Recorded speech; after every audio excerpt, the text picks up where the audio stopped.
Hace más de 1000 años, en el desierto del suroeste de lo que hoy es Estados Unidos, una comunidad construyó una casa, sin cemento, sin acero, sin maquinaria, solo tierra, arena, agua y paja.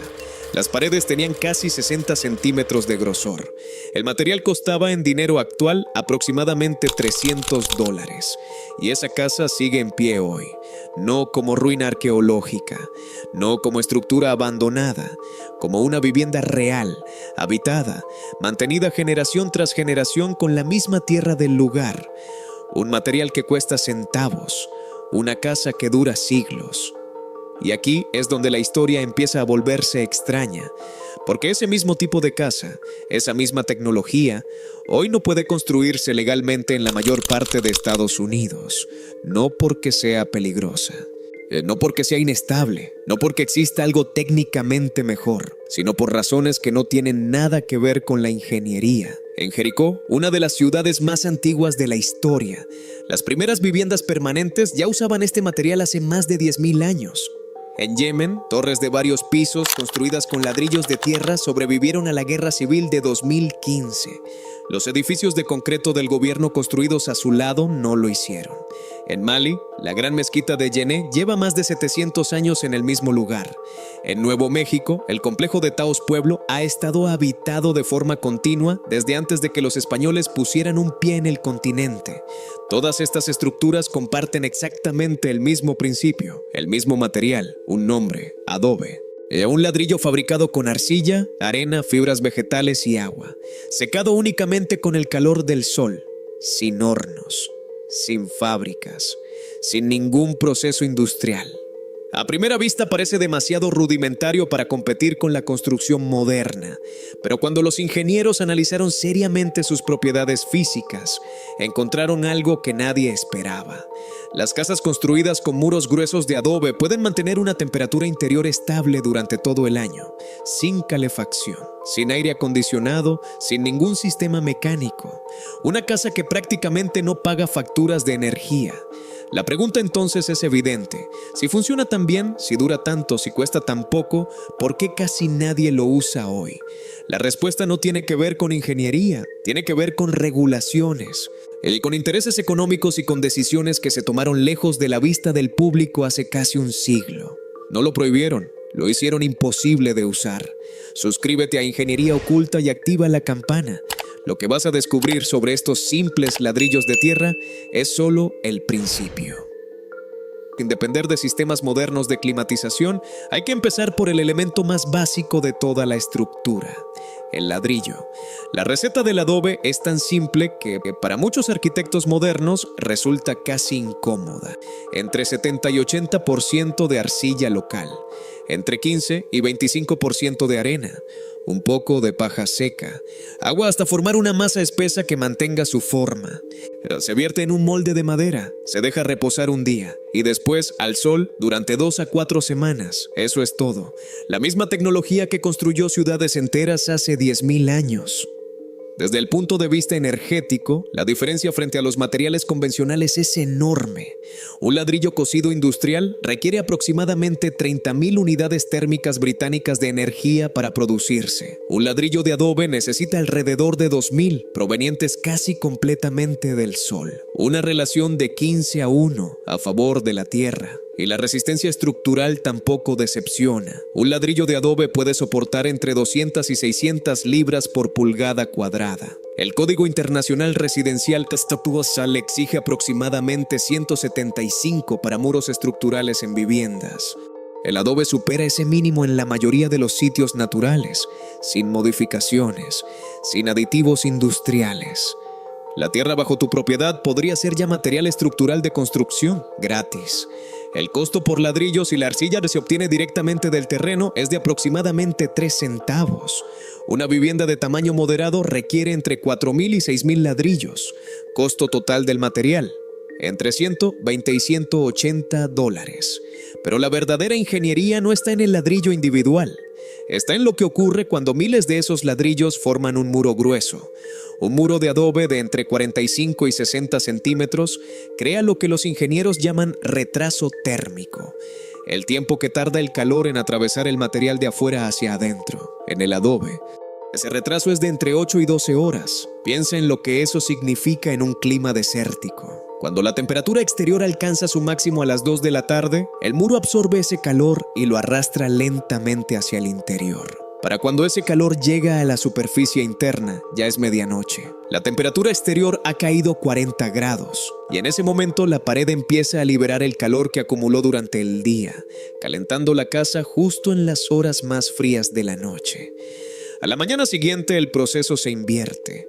El frío de la madrugada carga el muro y ese frío se libera horas después, cuando el calor del día comienza a subir de nuevo.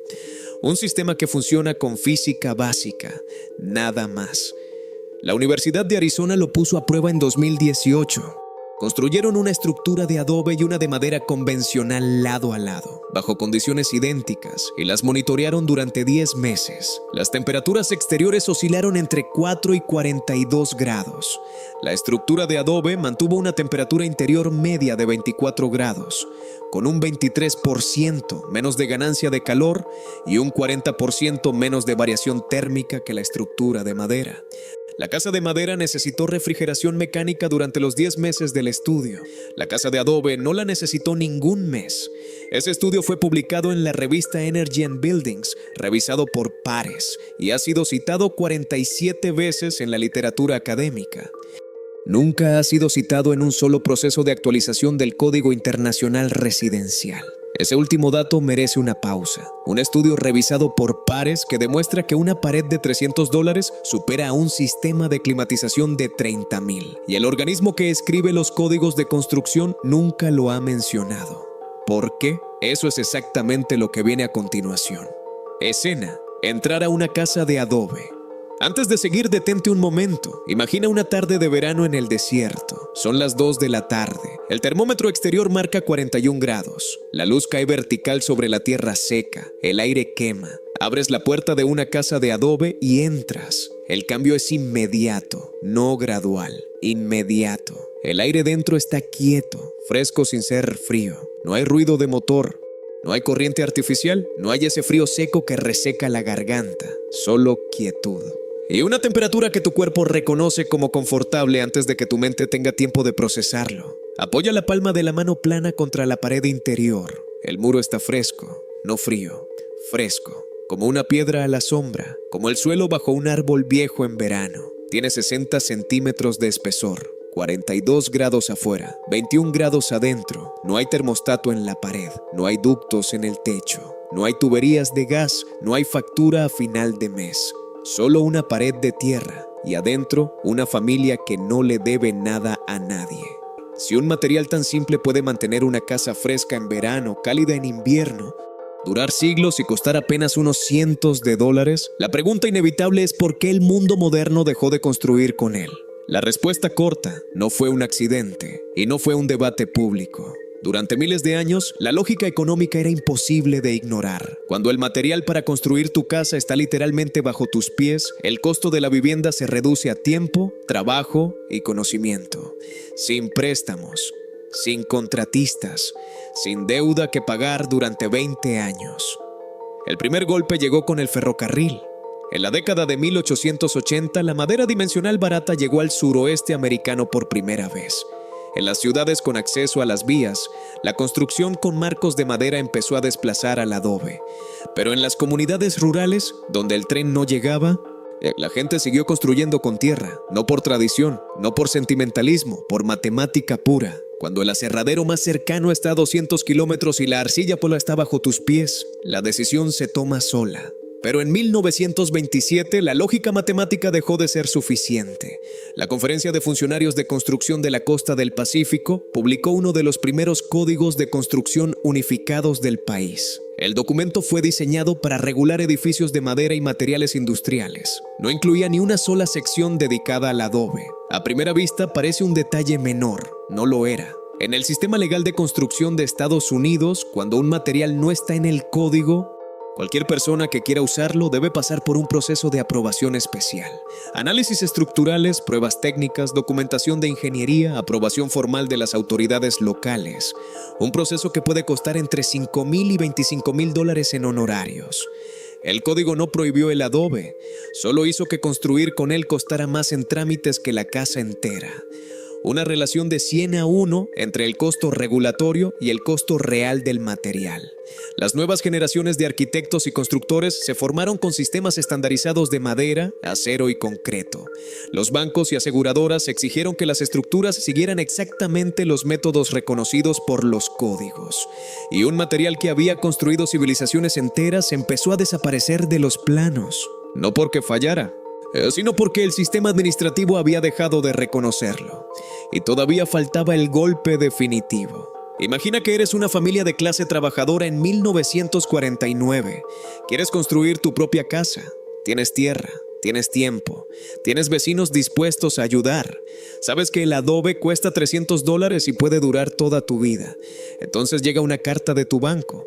No podemos financiar esa propiedad. ¿Por qué? Porque ese mismo año, la Administración Federal de Vivienda de Estados Unidos publicó sus estándares mínimos de propiedad para el seguro hipotecario.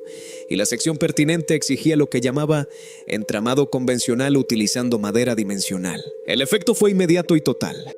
Cualquier vivienda no construida con madera y concreto quedaba automáticamente fuera del sistema hipotecario. Sin seguro federal, ningún banco emitía un préstamo. Y sin préstamo, la mayoría de las familias simplemente no podía construir. No porque el adobe fuera inseguro, sino porque el sistema financiero había decidido que no existía. Una sola decisión administrativa eliminó la vivienda de autoconstrucción del mercado formal estadounidense. El Congreso nunca votó sobre esta norma. No hubo debate público. Ningún periódico la cubrió como la historia que era. Los funcionarios de la Administración Federal de Vivienda la redactaron en consulta directa con la industria de la construcción y la firmaron como regulación interna, sin audiencias, sin votación, sin que nadie levantara la mano para preguntar a quién beneficiaba ese requisito. Y con esa firma, millones de familias que podrían haber construido su propia casa por $300 quedaron atrapadas en el único sistema que el gobierno reconocía: comprar material a las madereras, contratar constructores certificados, financiar todo con hipotecas bancarias. Una generación entera perdió la posibilidad de construir sin deuda y casi nadie se enteró de que había perdido algo. Pero el sistema no había terminado. 20 años después, dio el paso final. El último golpe llegó en 1970. El Código Uniforme de Construcción añadió por primera vez una sección específica dedicada al adobe. En teoría parecía una buena noticia. El sistema finalmente reconocía el material, pero los detalles de esa regulación lo cambiaban todo. Las nuevas normas exigían varillas de acero cada 60 centímetros, tanto vertical como horizontalmente. Requerían ladrillos estabilizados con cemento Portland en proporciones específicas y obligaban a vigas de concreto armado en cada nivel. Para un material que cuesta 3 centavos el ladrillo, esas adiciones multiplicaban el costo de construcción entre 3 y 5 veces. Y en muchos casos destruían exactamente las propiedades térmicas que hacían que las paredes de tierra funcionaran. El código no prohibió el adobe, lo convirtió en algo mucho más caro y mucho menos eficiente. Ahora hay que hablar de quién escribió esas reglas. La Portland Cement Association es el organismo comercial que representa a los fabricantes de cemento en Norteamérica. Ingresos combinados en Estados Unidos, $18,000 millones al año. Esta asociación ha presionado continuamente desde 1940 para que los códigos de construcción obliguen al uso de cemento Portland en cimientos, vigas, juntas de mortero y revestimientos. La Portland Cement Association redactó el requisito de cemento en el adobe. Es un hecho de registro legislativo público. La Asociación Nacional de Constructores de Viviendas, con 150,000 empresas miembro, ha opuesto sistemáticamente desde 1960 cualquier intento de crear espacios en los códigos para métodos de construcción naturales. Su razón declarada: protección del consumidor. Su preocupación práctica es más específica. El adobe no requiere contratistas. Un propietario con una pala, un molde y 2 semanas de tiempo puede construir una vivienda sólida y térmicamente eficiente sin contratar a un solo miembro de su asociación. Una casa que luego tampoco necesita calefacción ni aire acondicionado. Una casa que además puede no requerir hipoteca. El adobe bien construido amenaza a casi toda la cadena de suministro de la construcción moderna al mismo tiempo. No hizo falta ninguna conspiración, solo hizo falta que cada parte siguiera su propio interés y que nadie preguntara si ese interés coincidía con el de las familias que buscaban un hogar. Intentó cambiarlo todo. Alguien sí preguntó, y la respuesta le costó la carrera, la reputación y 4 décadas de aislamiento profesional. Hassan Fathi, egresado de la Facultad de Ingeniería de la Universidad del Cairo en 1926, pasó los siguientes 50 años intentando convencer al mundo de que la solución al problema de la vivienda asequible estaba literalmente bajo los pies de las personas. No era un romántico, era un ingeniero que entendía dinámica térmica, cargas estructurales y economía de la construcción con una precisión que pocas personas en su campo podían igualar, y que veía con absoluta claridad que el ladrillo de tierra superaba al bloque de concreto en los 3 aspectos que más importan, a una fracción del costo. En 1945, el gobierno de Egipto le encargó diseñar un nuevo asentamiento para miles de familias cerca del Valle de los Reyes.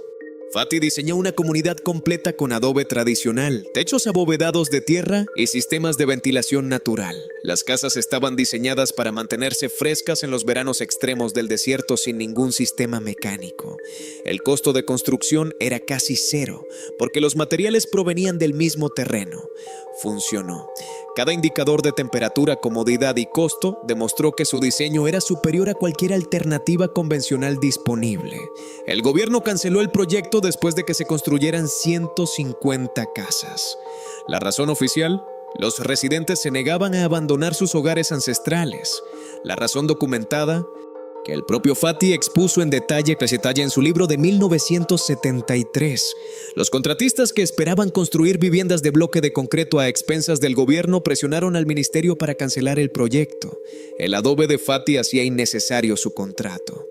Un ingeniero que podía demostrar que su solución funcionaba mejor y costaba menos fue derrotado no por la ingeniería, sino por el dinero de quienes vendían la solución peor. Pasó el resto de su vida escribiendo, dando conferencias y construyendo proyectos pequeños que nadie quería financiar a gran escala. Recibió el premio Aga Khan de Arquitectura. Su libro fue traducido a 15 idiomas. El Smithsonian lo nombró una de las 20 obras de arquitectura más importantes del siglo XX. Murió en el Cairo en 1989. Ignorado por la misma institución que había pasado décadas aplaudiendo su obra desde lejos. La Institución Internacional de la Construcción no envió representantes a su funeral. Las 150 casas que construyó en Nueva Gurna siguen en pie 76 años después, mantenidas por sus residentes con arcilla local. Las viviendas de bloque de concreto que los contratistas gubernamentales construyeron en la misma zona se han deteriorado en su mayor parte o han sido demolidas. La construcción con tierra no desapareció porque fallara, desapareció porque el sistema moderno dejó de necesitarla.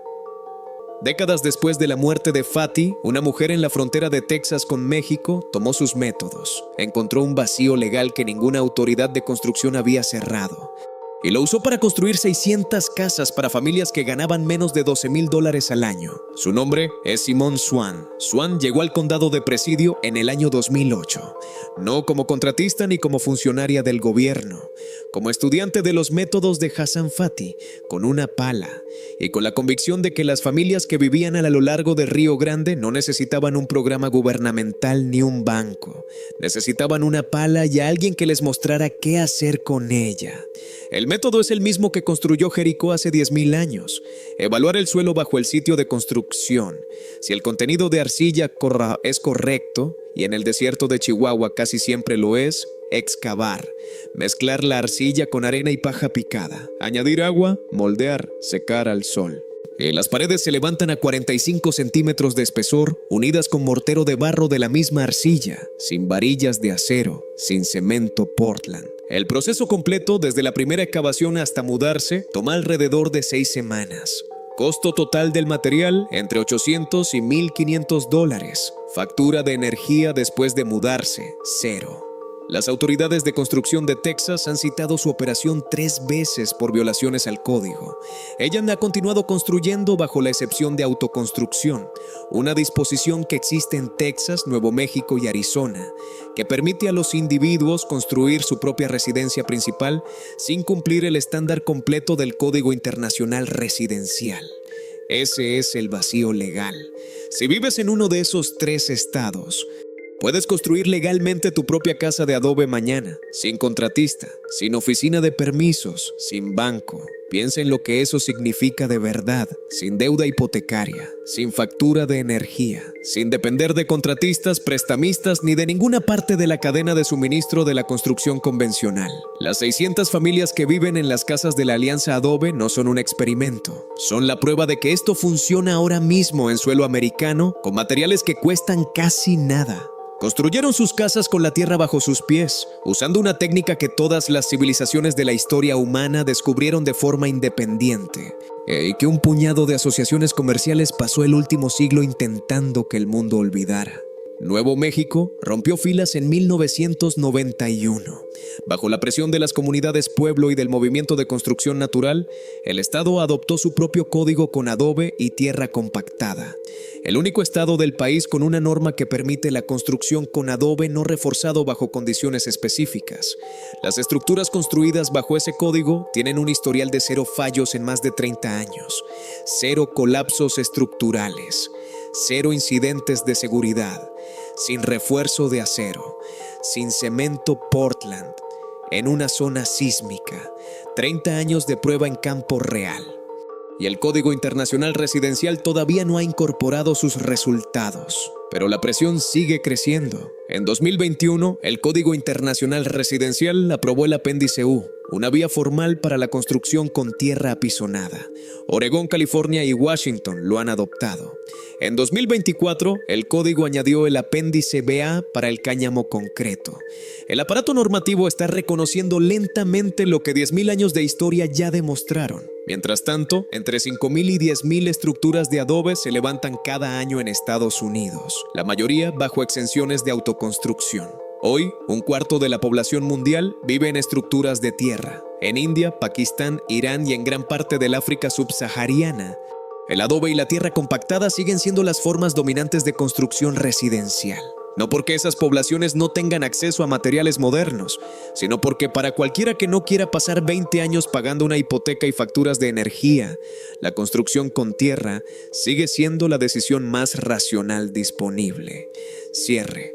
Tu abuelo podía haber construido una casa por $300. El material sigue bajo tus pies. El conocimiento sigue disponible. Si vives en Texas, Nuevo México o Arizona, puedes empezar a excavar mañana. Y si vives en cualquier otro lugar, los códigos están cambiando. No porque el sistema haya decidido ser generoso, sino porque hay cada vez más personas que dejaron de pedir permiso. El sistema tardó 100 años en enterrar esta tecnología. Está tardando décadas en admitir que nunca debió hacerlo. Ahora bien, si el adobe resuelve el problema de los muros, existe otra tecnología que hace exactamente lo mismo para el techo. Una capa viva de tierra y vegetación que aísla, absorbe el agua de lluvia, dura siglos y cuesta casi nada instalar. La industria moderna de las cubiertas, $42.000 millones al año solo en Estados Unidos, la enterró de la misma manera en que la industria del cemento enterró el adobe. Los mismos intereses, la misma estrategia y el mismo resultado. Una solución que funciona desde hace miles de años, desaparecida de los planos modernos por razones que no tienen nada que ver con la ingeniería. Ya sabes cómo termina esta historia cuando nadie la cuenta. Este canal existe para contarla. Ese video ya está en el canal. Haz clic ahora. Fin del guión.